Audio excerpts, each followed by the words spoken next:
Hello, hello. I know I'm a little late today, but Garland Nixon here, and we're going to talk about Barack Obama returning to the White House.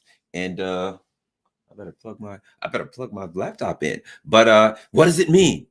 Was it just simply some old friends getting together to chat merrily, or could there be an alternative explanation? Let's talk.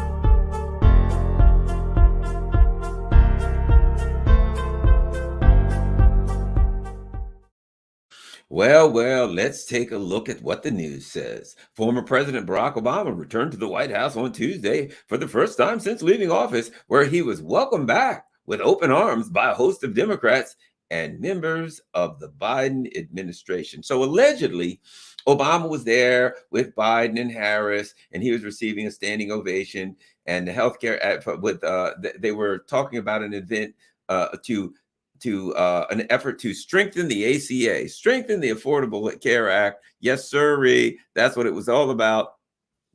Strengthening the Affordable Care Act. Or was it? I'm going to be a little bit of a conspiracy theorist tonight because, hey, things happen. And let's face it, there's some issues that need to be discussed. A couple of things that we got to talk about. Joe Biden's presidency in what has he been in here? January, February, March, 14 months. 14 months. And it is a friggin' disaster of of biblical proportions. In my lifetime, I have not seen a presidency in this kind of trouble. He has wiped his party out. It's unimaginable right now. If it was November right now, it's unimaginable. Let me tell you something.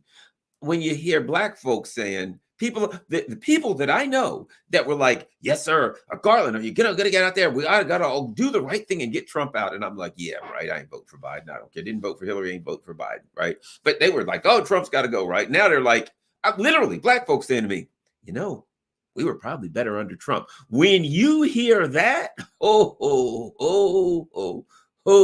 the Democratic Party is in deep and serious trouble. And I mean an existential threat. I mean the Democratic Party. If it was in November, we are at extinction level for the Democratic Party. Extinction level, which I think is good because we're also at extinction level for humankind.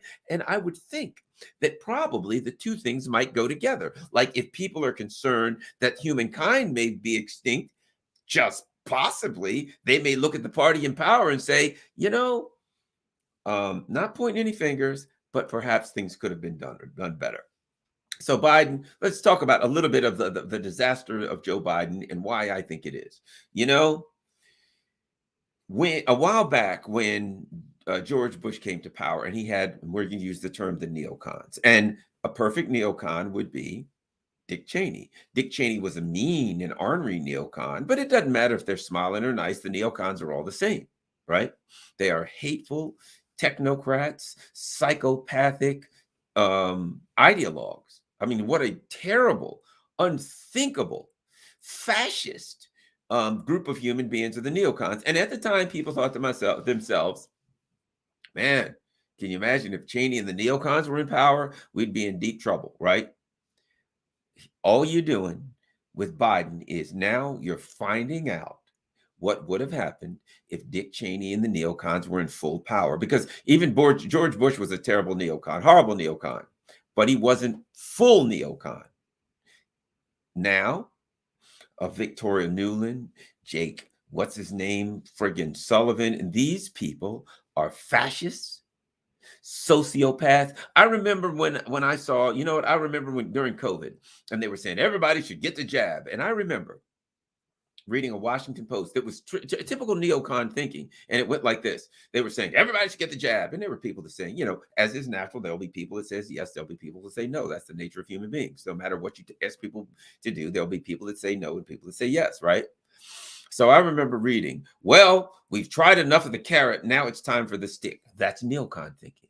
They are authoritarian fascists. And the neocons don't care. You do what I say or else. And so what did they do? They did the same. Foreign policy came home. Either do what I say or I'm going to put massive economic sanctions against your country. Okay. At home, what do they say? Either do what I say or I'm going to put massive economic sanctions. I'm going to sanction you in every way I can. You can't go into a store. You can't have a job. We'll fire you. It was the same mentality that says I'm going to sanction this country X out of business. I'm going to see until the people suffer and die. It was the same mentality. That's all the neocons think. They don't care if you're in another country or if you're in this country. A lot of Americans, I hate to say it, there's a lot of Americans that had it coming, because there were a lot of Americans who were all for sanctioning Venezuela and Syria and punishing these people mercilessly.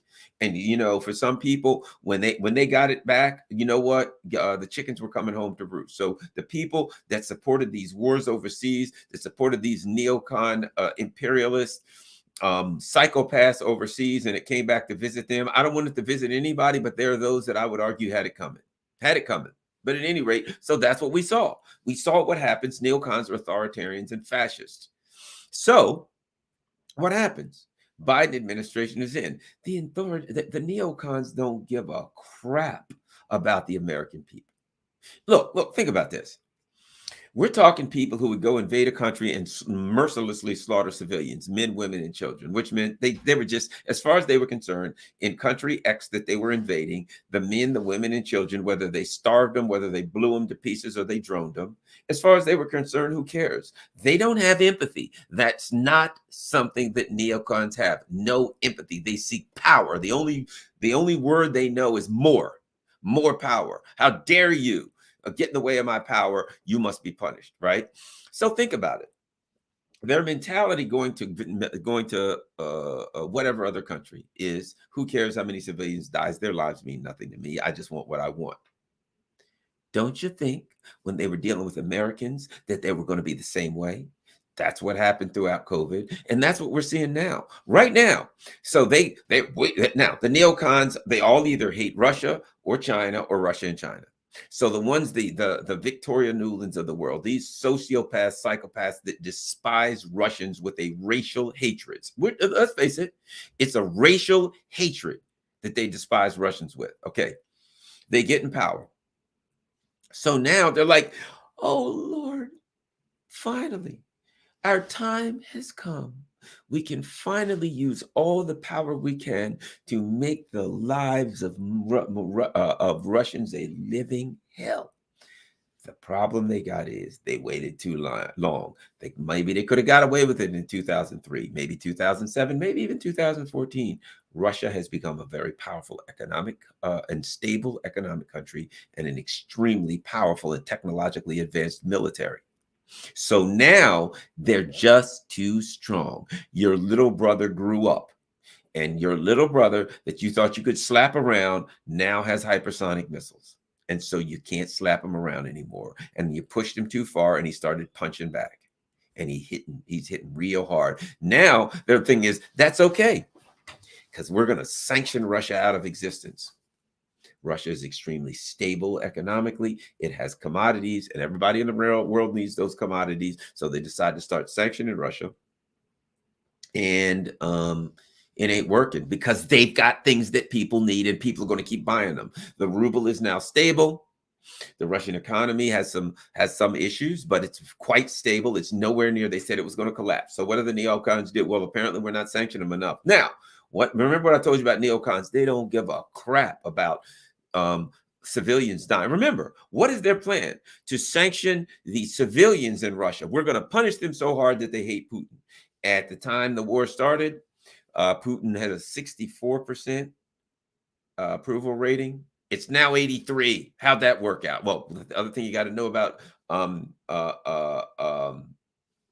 The other thing you got to know about neocons is everything they do turns out backwards, right? They're like mirrors. They're looking at the world backwards. Everything they do turns out the opposite because they're idiots and ideologues and psychopaths. Okay, so they do this, and the ruble is strengthening, and they're getting the opposite. So what would you do if you were a neocon? If you're yelling at somebody and they don't do what you do, what do you do? Would you consider changing your tactics? Neocons don't have tactics. They don't have any tactics. All of they're authoritarians. You would yell louder. So what do they do? Well, we've got to sanction them more. We got to sanction them more. We got more sanctions, more sanctions, more sanctions, more sanctions. Well, the sanctions, you've sanctioned them, and the ruble's getting stronger. Well, that only means we got to sanction them more. If we keep sanctioning them more, sooner or later it'll work. Why? Because they don't have another option. They can't act militarily. They don't want to go militarily toe to toe with Russia because they know that's going to turn out bad. So what are they doing? They're going to sanction more, and they can't admit. And Alexander Mercouris explained this today, and it was brilliant. They can't admit that sanctions don't work because they don't have another tool. And if they admit sanctions don't work, that means they've lost. And if you're a neocon, you're a sociopath, you're a psychopath, you can never admit that you've lost, ever admit that. So what we've got with the Biden administration is you are seeing what would happen if the neocons got in charge, if a bunch of authoritarian sociopaths and fascists got in charge. That's what you got with Victoria Nuland, and Biden is one of them. And they don't care about civilians. And I don't mean civilians on the other side. I mean civilians on this side. So what are the things they're doing? Because Biden said it. He went out and said, yes, sirree. These sanctions are going to take Russia down, which, of course, obviously they aren't. And there's going to be some food shortages in Europe, and sanctions in Europe, and sanctions in the U.S. In other words, you know what? I'm Joe Biden.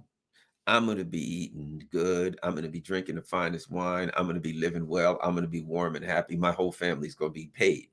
As for you, your ass is grass. But that's just a sacrifice you got to make for me to get what I want, which is to screw over Russia. And it ain't working, and I can't admit that it ain't working, so I got to do more. They are wiping out the European economy. And the idiots, the morons, it's laughable, although it's not, because I feel sorry for the European people. The morons in Europe that are leaders in Europe are wiping out their own economies, and the neocons are like, hey, idiots, yeah. Here's what we need you to do. Those nice little fluffy economies you got, yeah, that ain't gonna. Jobs, heat, electricity, stuff like that, yeah, that's got to go. It's got to go. So what we want you to do is go along with us, and we want you to screw your people and make them suffer and make them live in a living hell of poverty and misery. And the leaders and the Europeans are like, hey, now you're talking. Brilliant idea. Now, I suspect, could be wrong, I'm just throwing that out there, I suspect the people of Europe are going to wake up one day and say, you know, this ain't a good plan. And when they do, they ain't going to be happy. And they're going to be in the streets, and they're going to be raising hell. If I can figure that out, there's some other people that can probably figure it out too. Maybe not. Maybe our leaders are crazier than I thought, but there's some people somewhere that are saying, hello, guys.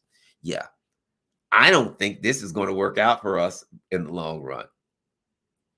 Now, where does Obama come in? Let me tell you something about Obama. I'm no Obama fan, but whatsoever. We got lots of issues with him. He's just another neoliberal. But a couple of things about Obama. He doesn't live, I would at least say this. He doesn't live in the same world of illusion. He lives in his own world of illusion, but it's not quite in the world of illusion where the crazy neocons are. Let me give you an example. Something you might not know. And I found this out from very high-ranking people in the intelligence community. You might know it too.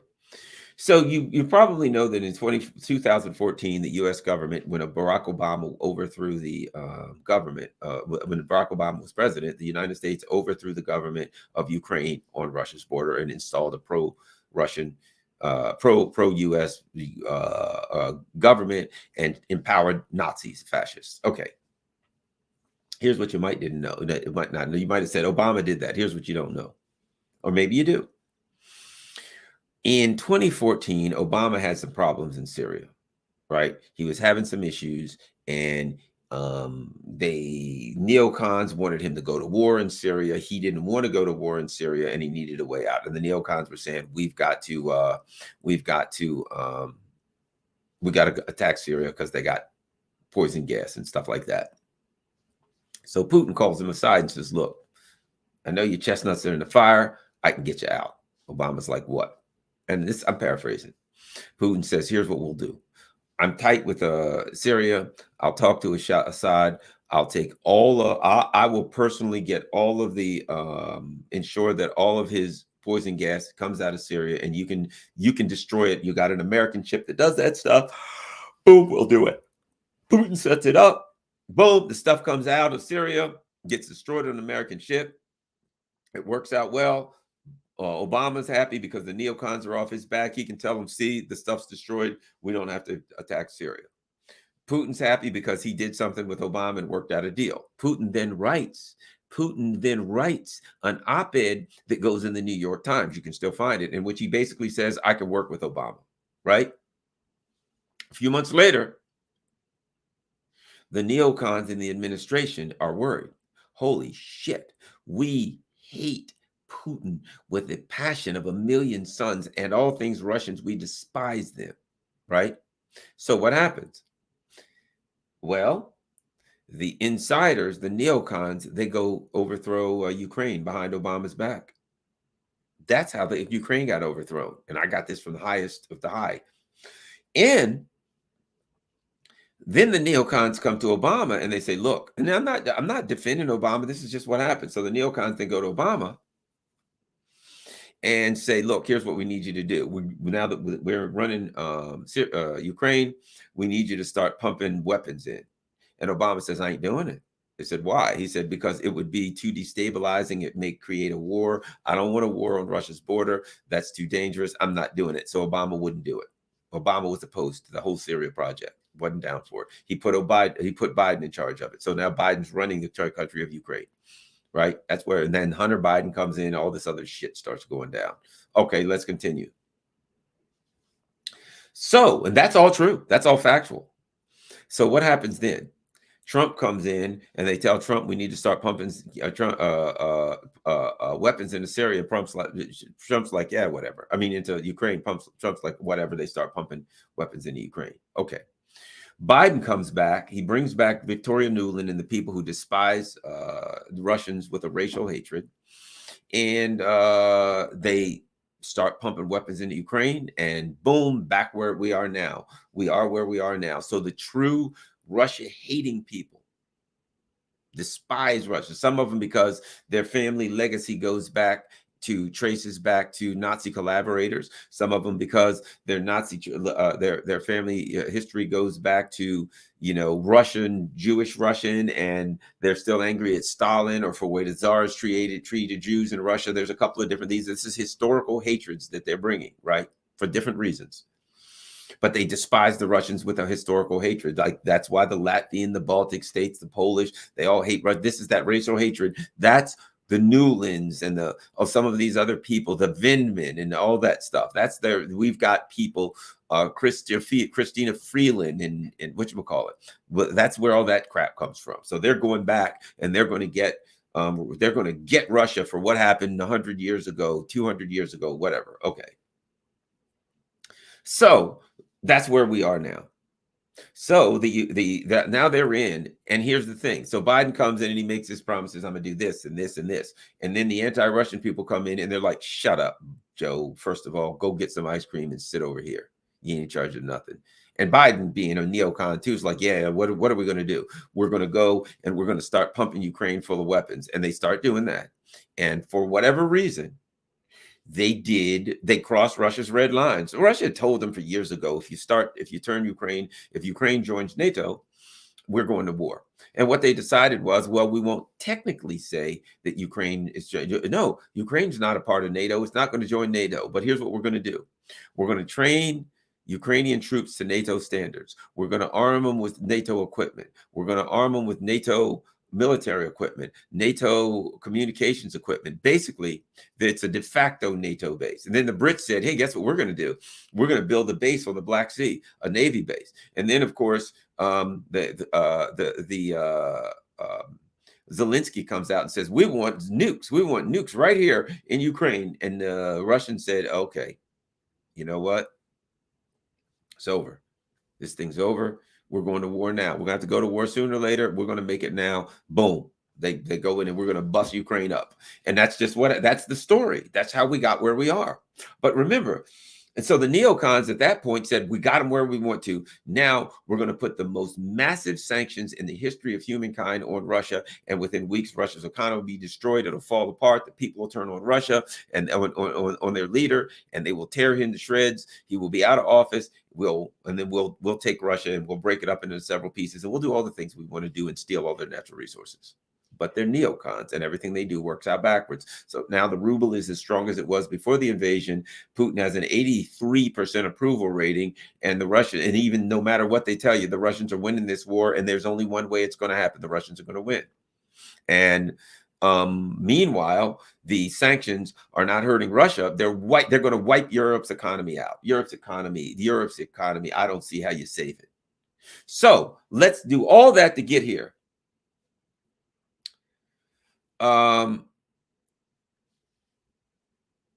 Is Obama's people looking at, are there people looking at Biden saying he's got to go? Because now let's look at Biden. There's a couple issues going on. Number one, he can't stay on message. He's got some cognitive issues. Clearly, he gets confused. He can't stay on message. He says things he's not supposed to say. Cognitively, he's in significant decline. He doesn't seem like he knows what's going on much, and that's a major problem because he can't stay on message. And when they put him in front of a mic, he might say anything. So that's problematic. He's kind of angry, and he's just a huge problem for them. He's a total liability. And I think it's possible. I'm going to throw some things out there. Who knows? I think that, and let's face it, this Ukraine stuff is going to hurt them bad. Why? Because there were some kind of bio research labs. The Russians have gotten in there and they got a lot of info on that. The Russians have gotten into Ukraine. And here's the thing about it. Ukraine's the most corrupt country in the world, or at least close to it. The truth of the matter is, I don't care what they say about Ukrainians are going to fight. You know what's going to happen? In a corrupt country, when the government falls, when the army falls, and the people realize, and they wake up and they're like, you know what? The power structure that we had, they weren't crazy about that power structure. It was completely corrupt. So when the people there, like, the power structure that we had was gone. Is there a new power structure? Yes. Who's in charge of it? The Russians. They're going to say to the Russians, I'm trying to get paid. I got info. What do you want? They're going to talk. Ukrainians are going to sing like pigeons. The problem is the U.S. is playing this info war now. But a lot of dirt went on in Ukraine. We're starting to see that. I guarantee you a whole lot of dirty dealings was going on in Ukraine. And in a country like that, once the king is dead and there's a new king, people are going to want to start getting on the inside with the new king's court. And they're going to be like, yeah, we hate the Russians. They're terrible. They're the worst. Who's in power now? The Russians. Hope it wasn't out of line with that. We hate the Russian stuff. Now that you're in charge, perhaps we can make amends. I think we can work things out. We might have some information. Those stinky old Americans, when they were here, did all kinds of terrible things. How'd you like to know what they did? Oh, sure. We'd love to know what they do. Well, I'm having a little trouble with my memory right now. If maybe you could jar my memory, here's $1,000. Come to think of it, it's coming back to me. But if maybe you could come up with $20,000 or $30,000, I had some documents laying around that were related to the Biden, that were related to the bio research labs, that was related to the CIA. I might be able to find them. And the Russians, here's $100,000. You know what? I know exactly where they are. I'll be back with them in 5 minutes. Come on. You know how that's going to work. There's dirt all over Ukraine. And when the Russians come to power, which it's inevitable now at this point. It's a matter of time before the Ukrainian military is defeated. When that happens, whenever it is, a day, a week, a month, 2 months, 3 months, don't matter. The Russians ain't going nowhere till they win. A lot of Ukrainians are simply going to say, you know what? We're in a new day and we got a new king. I want to please the new king and I want to get paid. And some powerful people in the Ukrainian upper echelons of power are going to say, have I got some information for you about this false flag event or that false flag event, or what the CIA was doing, or some of the lies they told us. Oh, you want to know about the Clintons? Or would you like to know about the Bidens? Or would you? They're going to start singing. I will guarantee you that. You know, it's funny. I came from law enforcement. I was in charge of investigations. Let me tell you something. You get a bunch of guys and they're looking at some years. Somebody out of that crap, they'll be like, well, I'll never talk to the cops. I'll never tell the cops anything. You never get anything out of me, coppers. And then there's 3 or 4 guys and all of them are looking at 10 years. One of them's going to say, you know, if we could work out a deal where my buddies didn't know that nobody knew I gave you information, and we could turn those 10 years into 18 months, would you be interested? And the police are like, depends on what you got. Maybe I would. Maybe I wouldn't. Well, I got some real good info, and it's on so-and-so, and there's a dread and bliss and that and that. And the cops are like, you know, we were going to charge you with this felony, this felony, this felony, and this felony. How about if we just charge you with a misdemeanor? And we recommend no prison time to the judge, or we recommend 12 months. We can't tell you what the judge are going to do, but we got enough felonies to charge you with 30 years. How about if we recommended the judge 12 months, and we only give you enough charges that will max out at like 36 months. So even if the judge goes hard, you get 3 years. Good time, you'll be out in 2.5. Okay, you got a deal, copper. Here's all the info I have. That's the way it happens, man. Somebody cracks. You get a bunch of people, somebody wants out, right? What the hell do you think's going to happen in Ukraine when you got a whole bunch of people who need to eat? And they're looking to get paid, and they're looking to get enough cash to get out of Ukraine and go lay on the beach somewhere, or say, look, you know, we're having a new government. I'd like to rise to power. I'd like to be part of this new government. I'd like to be very, very powerful in this new government in Ukraine, Mr. Putin. How can we make this happen? Well, if maybe you knew something about the old government and the Americans, you might prove your loyalty to me. Oh, here's a box of papers. So while they're doing all of this UN stuff and all that, you know, this is how the game works. People are going to sing. So maybe a preemptive strike would be to cast old Joe Biden aside. You know, this Hunter Biden investigation, right? What do you think that's about? Cast Joe Biden aside, right? And hang it all on his lap. Yep, it wasn't us. It wasn't all of us screwing up. It was all Joe Biden. And I think there are some people in our government somewhere, because remember, when you talk about the ruling elite, there's various factions of the ruling elite, and they go to war too. And I guarantee you, there's some factions, there's some people on Wall Street saying, I don't like this. Remember, the Fed came out beforehand and recommended that don't disconnect Russia from the SWIFT bank, don't go too far on these economic sanctions. And then when they hit the sanctions, Jerome Powell came out and said, hey, they didn't consult me. That was his way of sending the message. When this shit goes bad, and it's going to go bad, don't blame me. They didn't ask me. I was not the economic advisor that called for this crap. So clearly there's people that are unhappy. The neocons are in power. The neocons are idiots. The neocons are fascists. And the neocons don't care about anything. They don't care about Wall Street. Big tech is valuable to them because they can use it. That's the only reason it's powerful to them. It's good to them. If they couldn't use it, you know what they do? They would turn on them and cut their throats. That's what fascists do. If they can use you, they're narcissists. If you can feed their narcissistic appetite, that's fine. If not, they'll cut your throat. So they don't have any friends. So that's where the neocons, we got a bunch of neocons in power. And I would imagine that there's people saying, look, Biden people are a problem. What are we going to do? What are we going to do?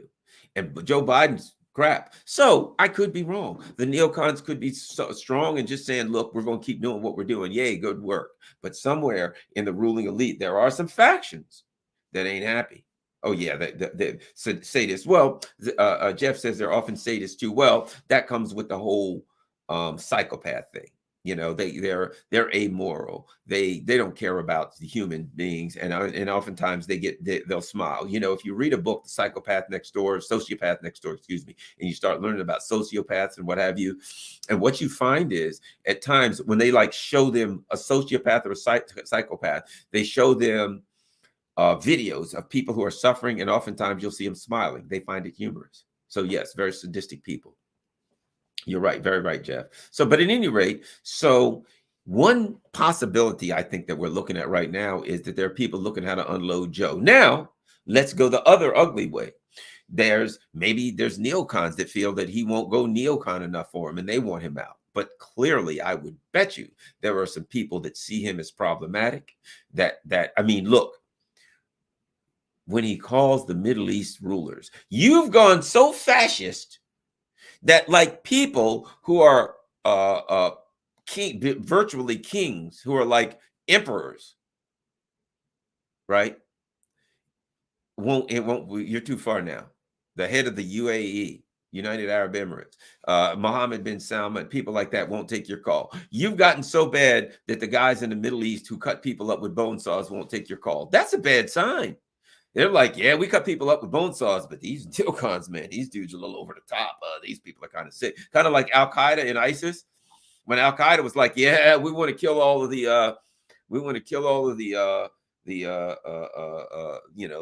unbelievers, but these ISIS guys are a little over the top, right? Well, that's where the neocons are. The sickest people in the world are looking at them saying,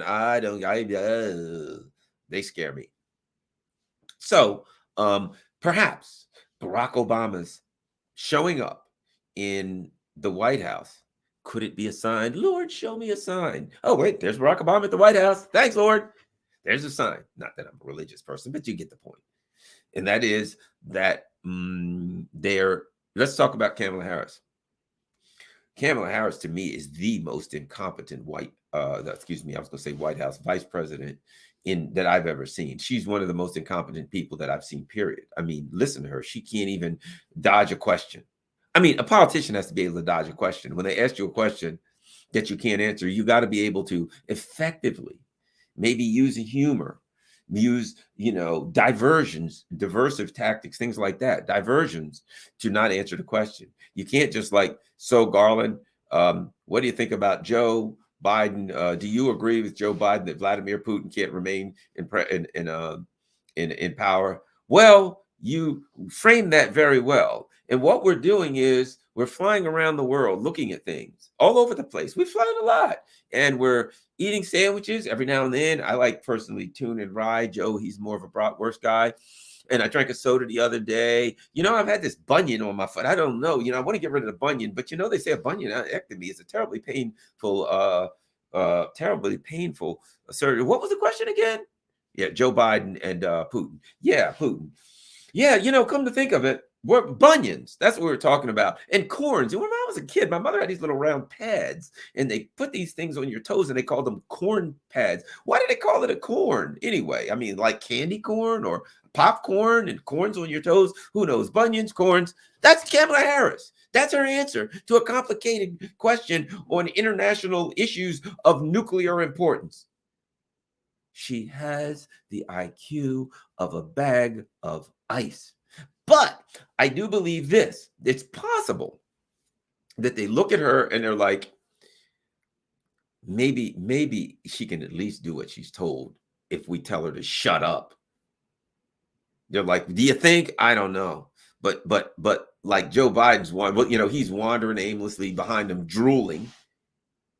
So they're like, well, we got old Uncle Sniffy here. He's wandering around drooling. That ain't working so well. And over here, we got the brown Sarah Palin, and she's babbling aimlessly.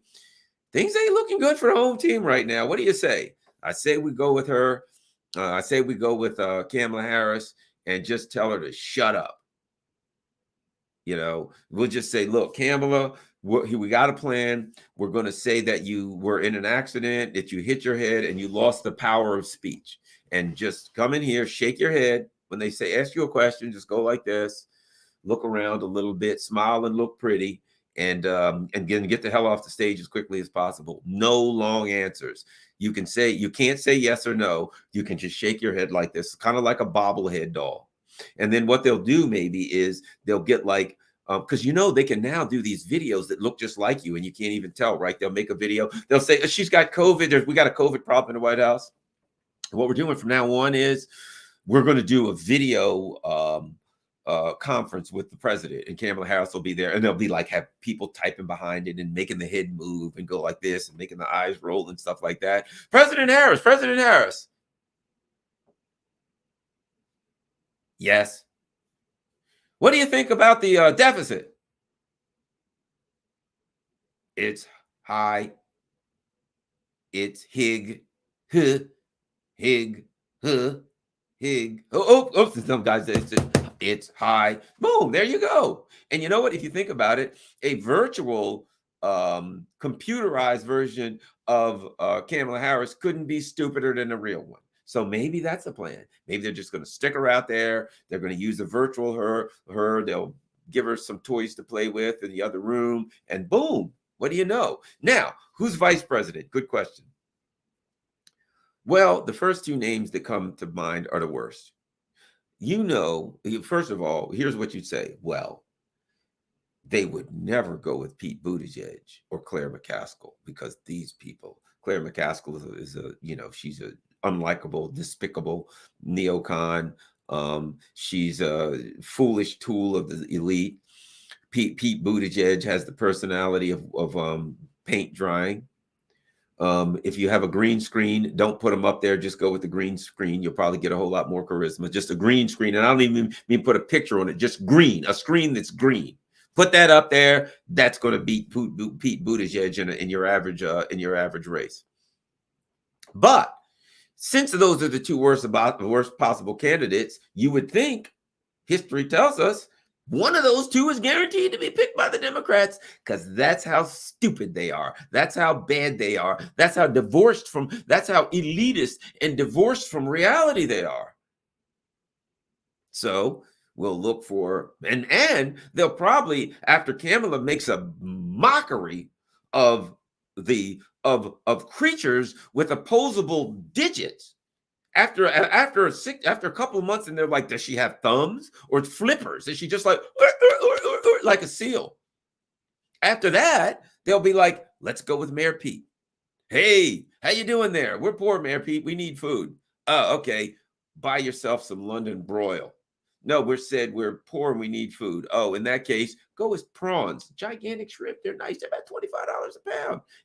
And you can put them in your $50,000 electric car that you've bought to save gas.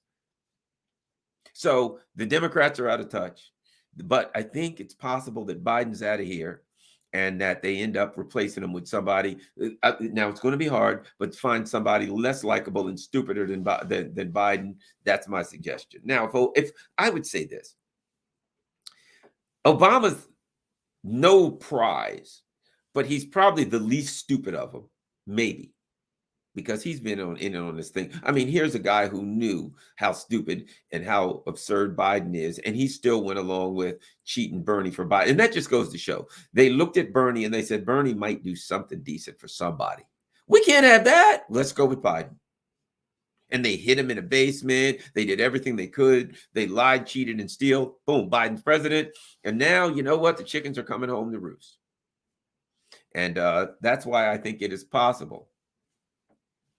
It is possible, maybe even likely, that they're and knowing, look, they're not stupid. They know that when the Russians get in Ukraine, the Russians are going to get some real dirt. Probably already have it. Let me say this, because I got to touch base on this. Something's fishy going on in Ukraine, because apparently this Azov, the last enclave that the Azov people are in, they got somebody in there that shouldn't be in there, because the French, Macron has been trying to get with Putin and saying, my understanding is he's saying we want the Turks to bring in some ships and to put some people on the ships and leave, and you don't ask any questions. And and Putin's like, yeah, what part of you guys stole $300 billion from our sovereign bank, from our sovereign wealth fund, have you forgotten, asshole? No. The answer is no. Now, if you got some people you want to get out, we will open a humanitarian corridor on land.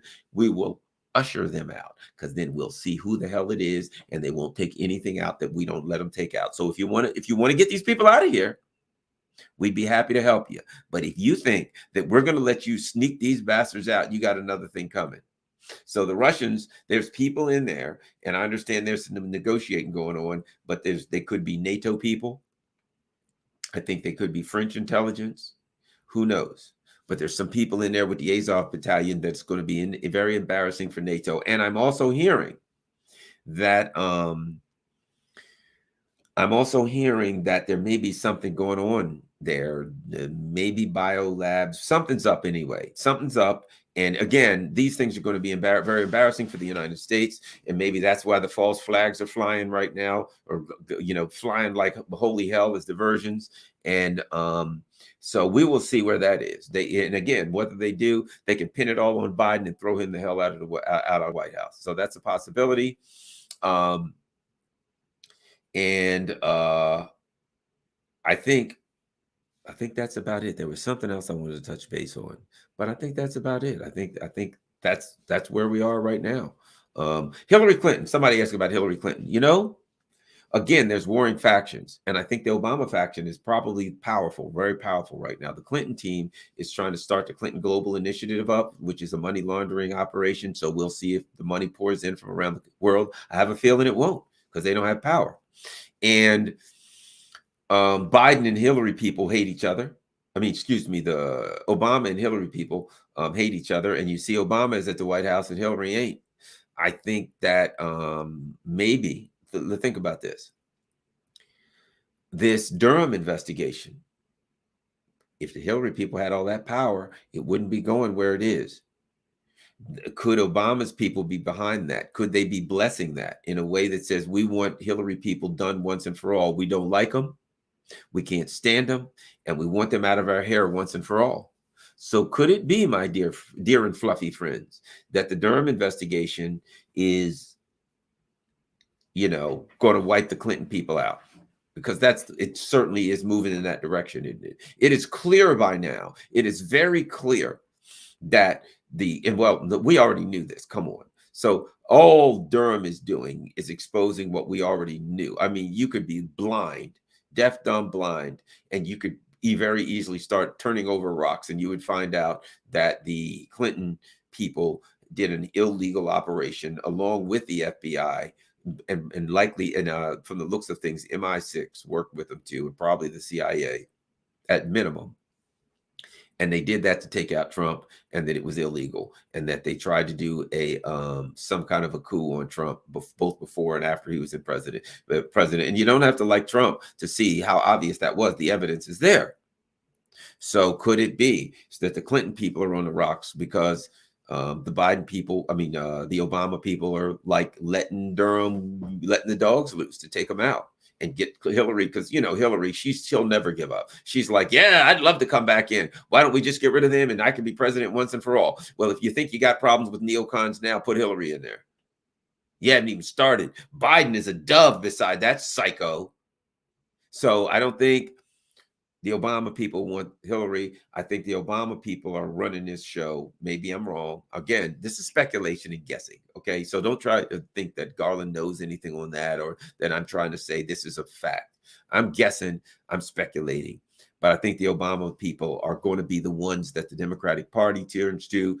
I think they're going to be, when I say the Democratic Party, that the ruling elite power structure, at least some factions of them, are going to turn to Obama and say to him, can you get us the hell out of this mess that Biden has gotten us into? Because come November, I have a mind right now to say the Democrats would get wiped out after the mandate stuff that a lot of people didn't like. A lot of black folks didn't like that. A lot of black folks didn't get the jab. They, don't trust the government. Gee, I wonder why. A lot of people of color don't trust the government because of historical grievances and didn't get the jab. And that's what hurt Democrats in a bad way. And it could be that they're far underestimating how bad these bastards are going to get wiped out. It could very well be that the Democrats are wiped out from, that they won't be able to barely win registrar of will in halfway around this country. That they'll be wiped out in blue, red states. I mean, it could be, based on the way it's going now, it wouldn't surprise me if we see the Democrats wiped out in a way that this country has not seen anyone wiped out. I mean, when in New Jersey, bluest of blue, no matter who, New Jersey, and an incumbent governor won by the skin of his teeth against a nobody Republican. That was a bad signal for the Democrats, because that means all of those other Democratic seats that they have in any purplish, in a red state, the floor is washed with them. In a purple state, the floor is washed with them. In a white clean of Democrats. And then in the blue states, they'll get beat the bloody hell in the blue states too.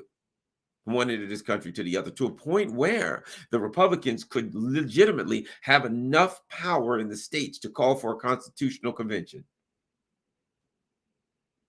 and change the Constitution. Literally, that could happen. And that's how bad the Democrats are. And let's face it, you know me, I don't like either party. The Republicans ain't no better. They're warmongering, neocon, rat bastard, neoliberal bastards the same. They're going to get in and cut taxes for the rich, and you ain't getting nothing. The Republicans will get in and they'll cut your Social Security. They'll cut the things that go to the average guy even worse. It ain't like that, yay, the Republicans are in, we're saved. No, you're screwed if whoever's in. That's where we are. So the bottom line is, yeah, it ain't going to be a pretty sight in November, and the Democrats are looking for a way out, and they're not, because the one way out, the truth is, their way out would be through foreign policy. Their way out would be to reverse the neocon stuff. People are not happy with that, and to start taking the money that they're spending on all this war and start spending on Americans and start turning inside. Most Americans overwhelmingly want the government to focus on their problems. The neocons don't give a shit about you. The neocons look at the average working class person as an inconvenience. They have nothing but contempt towards you. The neocons are like, look, we're trying to screw over Russia. We're going to deal with China and Iran, do Israel's bidding in the Middle East. We got things to do. And you damn average working people want us to fix the roads. You want to ask us questions about clean water and jobs. We don't have time for that. That ain't our problem. Drop dead.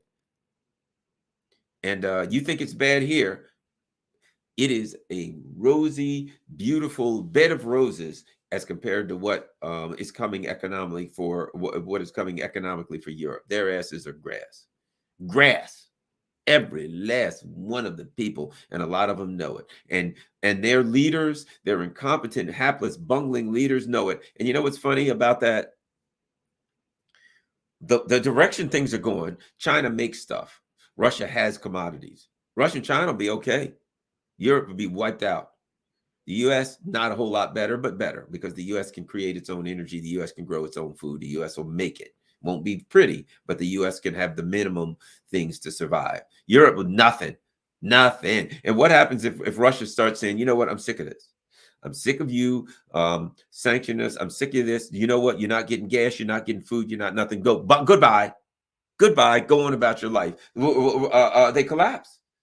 Russia, see, they're screwing around with a country that could collapse them. Let's be honest about this.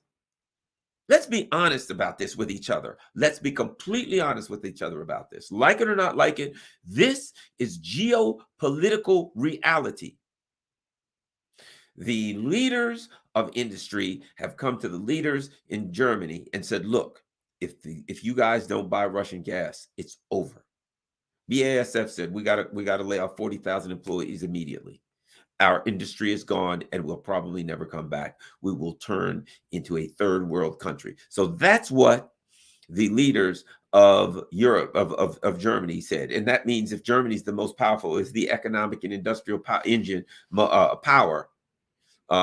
Italy, industrial economic power. What happens if they don't get gas? They're done. If they don't get food and they don't get agricultural stuff, they're done. So the fact of the matter is this. Let's be honest here. Germany survives, and most of Europe, by the grace of Vladimir Putin. Whether you like it or not, they survive by the grace of Vladimir Putin. Because if Vladimir Putin says to them, I've had enough of you guys, I'm pissed at you, I'm turning off your gas. Oh, and by the way, you get no fertilizer. And what good would that do you? Because if I gave you fertilizer, you got no fuel and no energy, no gas, no oil, no nothing. You couldn't run your tractors. You couldn't do anything. Goodbye. Oh, by the way, it's going to be dark because you use that gas and oil and coal to run your a lot of your power plants. Am I wrong? If Putin gets pissed and does that, it's Stone Age time for the Germans and a lot of the Northern Europeans. So they are flirting with and courting disaster. If Putin gets mad one day and his grace runs out, their economy runs out. How stupid could you be to do that? To put yourself in a position of somebody that could cut your throat. If Putin were to say, I'm cutting your gas off tomorrow, unless you do X, they'd have to do it. If he said, look, tell you what I'm going to do. Either you give me my 300 billion back, you got 1 week. If my money's not back, better have like a money, like a pimp. Come Friday, you better have my money. If you don't have my money by Friday, your gas, everything's cut off. I will sell you nothing.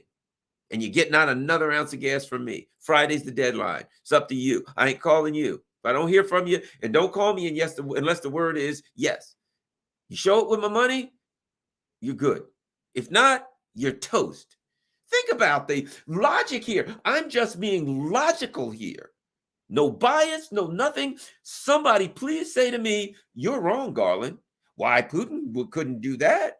Am I right or wrong? So they are showing massive contempt for the country that could turn their ass into prehistoric times. With the nod, the Russian Duma could come together and say, President Putin, we've passed a bill to cut gas and everything off and no longer do business with Europe. I'm signing a bill. Effective immediately, Europe. He could just say this. You know what? I don't need my money back. I'm not selling you anything at any cost. Don't call me. Your number's blocked. Don't send me an email. Nothing. I remember one time in my life, I had an instance, my younger days, that I did that with a girl. I was like, don't call me. Don't email me. Don't try to get in touch with me in any way. Have a nice life. Like the young people say, you're dead to me. What happens if the Russians said, you know what, Olaf Scholz, Macron, all of those, we've had enough of you. You're dead to me. Don't call me. You'll figure out gas, all the things you need. Figure out how you go get it. It ain't our problem. Don't call. And if they called tomorrow and said, we're ready to bargain, there ain't nothing to bargain. This bargain's over. You figure out. Call your boys in America and you let them figure it out. The bargain's over. We've bargained enough. You got my 300 million. You keep my $300 billion. Keep it. It's yours. So use it to buy gas, LNG, or whatever you're going to buy from the Americans. Use it to keep your economies running however you can. You ain't getting nothing from me. The valves are closed. The agriculture. Imagine. That's a fact. Imagine how stupid you have to be to put yourself in the position that the person whose grace allows you to have an economy, you show the level of contempt for them. And I'm not saying he's good or bad or right or wrong. I'm not saying they should or shouldn't. I'm just saying that is a fact. I defy. What is somebody going to say to me? You're wrong, Garland. You can't. So that's that. Okay, well, I've been on long enough. I guess I've talked long enough, but that's a fact. These people are the stupidest leaders in the history of this world. And you know what? I got a bad feeling. Not a bad feeling for them, for the people of Europe, but I have a feeling that they're going to keep pushing. They're going to keep pushing. They're going to keep poking the bear and poking the bear, and the bear's claws are going to come out again and swipe. They're going to keep poking the bear, and then Putin's going to say, one more time. As I said, I take self-defense, and it's like, I don't want any trouble. Back up. I don't want any trouble. I don't want any trouble. You don't want any trouble. I don't want any trouble, sir. I'm just going on about my way. You going about your way. But if you swing on me, if I get back into a corner, I will do anything I can do. There is no holds barred. There are no holds barred. If you back me into a corner, you attack me, I have to do whatever I can do to come out of that corner. I'm trying to go home alive. I'm going to do everything I can to avoid a fight. But you back me into my corner, I'm going to assume that you're bigger and stronger and faster than I am. I'm going to assume that I'm a lesser opponent, and I'm going to do anything I can to come out of that corner because you are now threatening my life. That's the way self-defense should work. Do everything. If you say, Garland, I hate you, well, I apologize. I'm sorry. I'll leave. I do avoid it. But if you back me into a corner, I got to defend myself. They're pushing and pushing and pushing. What happens if Putin gets to the end of his rope and just says, you know what? I'm shutting off the gas spigots, going on about my business. This game's over. I'm withdrawing all of my diplomats. I'm closing the door. I'm shutting down. I'm blocking the line. I'm looking east. You're dead to me. You're dead to me. They're in a world of deep and serious hurt, aren't they? I wouldn't. If I were them, there's no way I'd put myself in that position, because when you make a decision, you got to think to yourself. If you make, I remember when my daughter was young, I said, look, I taught her about decision making. I said, when you make a decision, here's one of the things you got to ask yourself. What's the worst possible outcome, and am I prepared for that? It's good to teach kids that. What's the worst possible outcome, and am I prepared for the worst possible outcome? If I ain't prepared for the worst possible outcome, I might not want to make the decision in that direction, right? So Europe right now is confronting Russia, and they're saying we're going to war with Russia. Think about this. The French economic minister said we're going to war with Russia. This is an economic war with Russia. Good thing Garland ain't in charge of a country. If you tell me we've gone to economic war with you, at that point, I am in a corner and you're trying to kill me. And I got to use whatever means I can. Oh, economic war? Oh, I didn't know that. So, and Biden goes over there. This man can no longer be in power. Look, I'm just saying, if I'm in charge of the country and it's my decision, and you say, here's what we're going to do, Garland. What are we going to do? We're going to take you out of power, and we're going to try you at the Hague, and we're going to hang you by the neck until dead. I like, hey guys, come over here. Yeah, cut their gas off. Don't sell them anything, and don't take any. Well, they're trying to kill us. They're trying to take me out of power. Here's what I want you to do: cut their gas off, and when they call, don't answer. Boom. I'm not going to announce it. I'm not going to say, well, if you don't do this, you said you want to kill me. At that point, I'm going to say, your gas is cut off. And when they call and say, look, that's a terrible thing to do, I'm going to say, I got nothing. I don't want to hear from you. Well, we got to have your gas. Here's what we're willing to do. We'll bargain, and I'm going to say, no, we don't. You said that you want to try me at the Hague, that you want to kill me, you want to tear my country apart, you want to throw me out. You don't understand the gravity of the situation here. Now, this is Garland. Not talking about Putin. Garland, I'm going to say it's over. You started an economic war with me. I didn't start an economic war. You said you wanted to take me out of power. I didn't say I want to take you out of power. What I'm going to do at that point is I'm going to act. No, I have to weaken you, right? It's like if you attack me, right? You've got arms and you got legs. If I can break that wrist, that's a weapon you can't use. If I can hyperextend your elbow, that's an elbow, that's an arm. I've taken one of your weapons away. You want to hurt me. If I can take one of your weapons away, if I can injure your eyes, I've taken one of your weapons away. You can't see. That's a problem that you have, right? You throw a punch. If I can get that arm, boom, twist it and break that wrist, boom. Break some ribs, maybe. You're slumped on that side. Now you don't want to fight. I want to do something to take away your weapons that you can use against me because you want to kill me. That's the way I'm thinking. And you know what Putin is? A martial artist. He's a black belt. You don't think he's thinking like that? So at some point, he may say, you're using economic weapons against me. I'm going to break your economic weapons. I'm cutting off your gas. I think the time's coming. I may be wrong.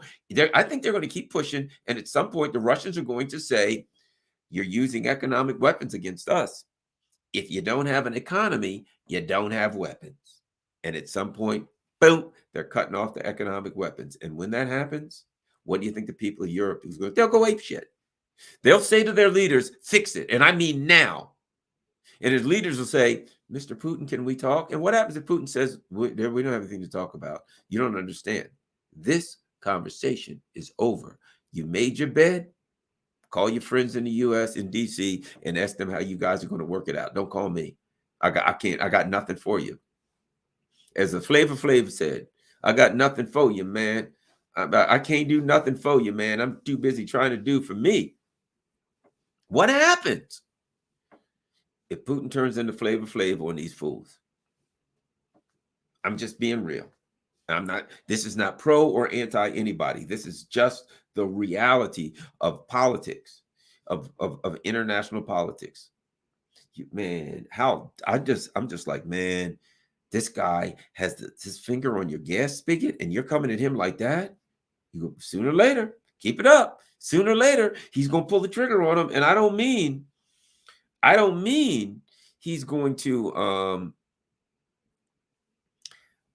use nukes or military. He don't have to. He don't have to. He's got economic nukes. That's what he's got. He's got economic nukes. And I think I read that the Russians are preparing sanctions. I think they're playing chess, and I think it's coming. I think there's something coming that's going to put Europe in a very, very difficult position. I think that there's sanctions that are coming. They're going to put that they just, because here's what's happening. The U.S. came out and the EU, like, boom, throw all our sanctions out. And the Russians kind of move slow. Beware the fury of a patient man. And I think the Russians are going to move slow and steady. And then they're going to say, there we go. Here's our list of sanctions. And the Europeans are going to go, ooh. What happened? Couldn't the Russians just say, we'll sell you gas, but here's what we've decided to do. We've decided to quadruple the price. Now, you don't have to pay it. Everybody else in the world is going to pay the normal price for gas. Unfriendly countries, you pay 5 times the price for gas or you don't get it. And you're going to pay us in rubles. And by the way, here's my shoe. You're going to kiss my foot every day. And if you don't do that, you don't get any gas. They better be smooching on some patent leathers, brother. Maybe at some point the Russians play their hand on them. So we'll see. Russia's already shifting gas to China, not do or die for them in Europe. Like I said, I agree. But what happens if they decide to shut off the spigot? They have the power to do that. You can't antagonize people that got that kind of power over your head. And if they decide at any given day, any given Wednesday, Vladimir Putin can wake up and say, guys, today you really got on my last nerve. Today is not going to be a good day for your monkey asses. Here's what we're going to do. Nothing. Hey, Gazprom, yeah, shut those spigots off. All right, we're ending the sanction thing right now. We're shutting your spigots off. We're ending that. U.S., you're buying oil from us too? Yeah, not anymore. Did you know the U.S. has increased their oil by 43%? The amount of oil they need. Why? Because we need that heavy Ural crude. We make diesel out of it. What happens? Nah. Oh, well, by the way, the U.S. bypassed the sanctions for fertilizer because we need fertilizer from them. Nah, you're not getting that.